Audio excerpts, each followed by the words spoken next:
한국에 숨겨진 고대사 이야기 채널입니다. 오늘은 저번 영상에 이어 탱그리 신화, 탱그리의 탄생 2부를 이어서 방송하도록 하겠습니다. 이어지는 내용으로는 하늘, 즉 우주가 창조되고 하늘과 땅이 구별되어서 소위 지구, 이 세상이라는 것이 만들어졌을 때에 나오는 그 다음의 신화 이야기입니다.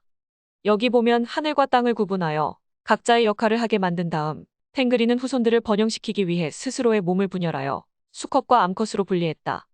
마치 중국에 나오는 반고의 신화처럼 자신의 몸이 찢어지면서 세상을 창조한다는 이야기가 나옵니다.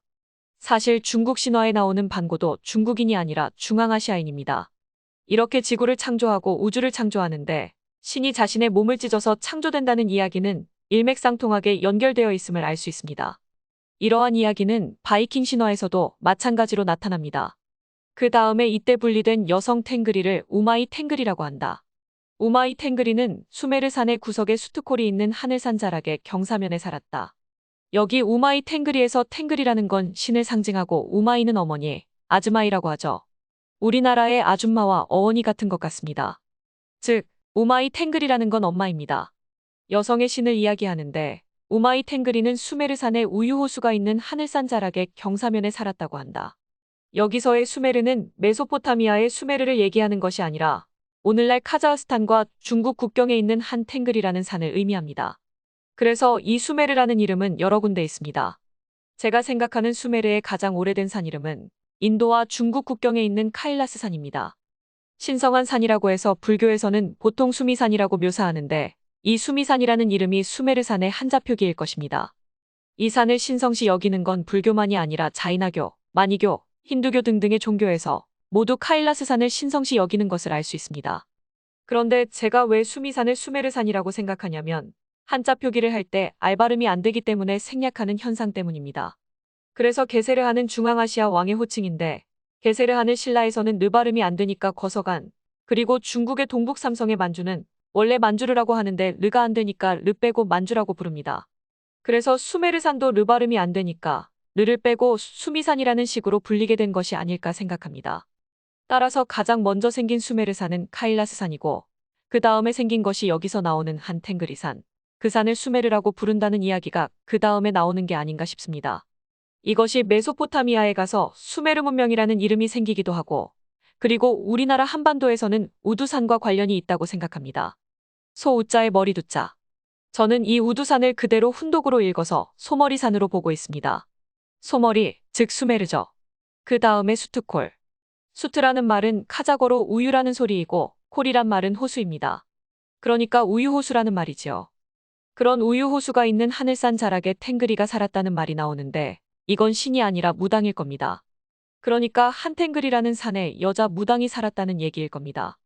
신라의 박재상이 쓴 부도지에도 비슷한 이야기가 나옵니다. 부도지에 의하면 신라의 최초의 발원지는 파미르입니다. 파미르의 마고대성으로부터 인류가 시작되었다는 이야기가 나옵니다. 즉, 신라도 파미르에서 왔다는 것을 간접적으로 표현하고 있는 것이죠. 근데 거기에서 보면 그 파미르 산에는 지유가 흐른다고 합니다. 땅지자의 기름 유자입니다. 여기서 기름은 석유가 아니라 우유입니다.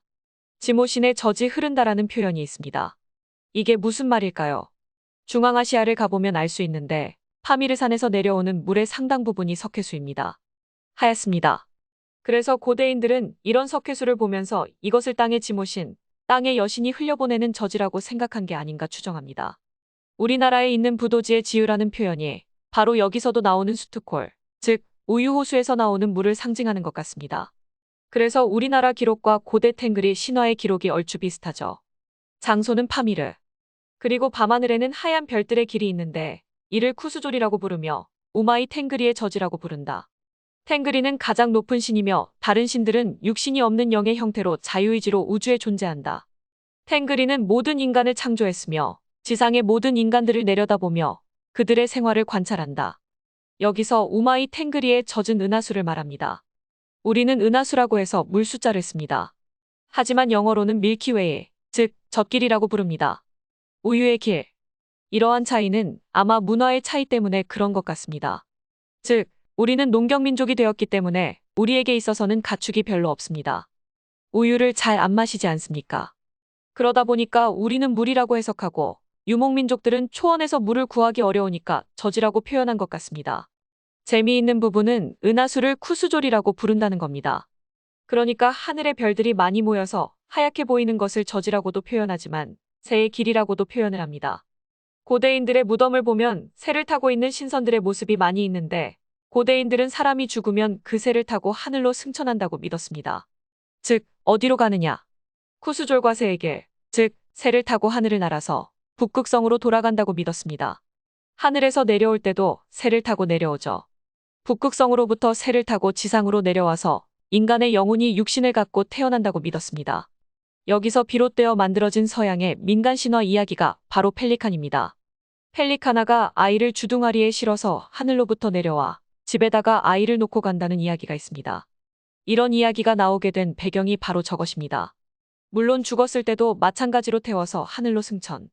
그래서 새를 타고 있는 신선들이 많죠. 그래서 은하수는 바로 새떼들의 전선이 형성되는 형태로 인식했고 새를 타고 이승과 저승을 왔다 갔다 한다고 믿었습니다. 그래서 중앙아시아, 한국 등등 여러 고대 사회에서 은하수는 이승과 저승을 연결하는 중요한 연결고리로 봤고 저것을 나중에 우리나라에서는 황천강이라고 부른 것 같습니다. 그리고 고대 이집트에서는 죽음의 강이라고 불렀죠. 이승과 저승을 가르는 강. 기독교에서는 요단강이죠. 다 강을 얘기합니다. 죽음의 강, 은하수, 연결되어 있죠. 여러 고대 문화의 종교가 이와 같이 천문과 연결되어 있고 당연히 중앙아시아의 샤머니즘에서도 저렇게 나온다는 것을 알 수 있습니다. 여기 보시면은 고니자리, 베가, 여기 알타이르가 있죠. 이게 바로 견우와 직녀 신화의 모티브가 되는 겁니다. 견우와 직녀를 보면 음력 7월 7일 날 1년 동안 떨어져 있다가 까마귀와 까치가 오작교라는 길을 만들면 견우와 직녀가 그 길을 따라서 서로 만나서 한 번씩 재회하고 재회의 기쁨 때문에 눈물을 흘려서 비가 내린다는 이야기가 있습니다. 근데 그 이야기의 실제 모티브는 천문현상입니다. 이런 식으로 천문현상을 이야기로 만들었다는 것을 알 수 있습니다. 그리고 이것은 아까 제가 얘기했던 수메르산, 오늘날은 한텐글이라고 불리는 산이죠.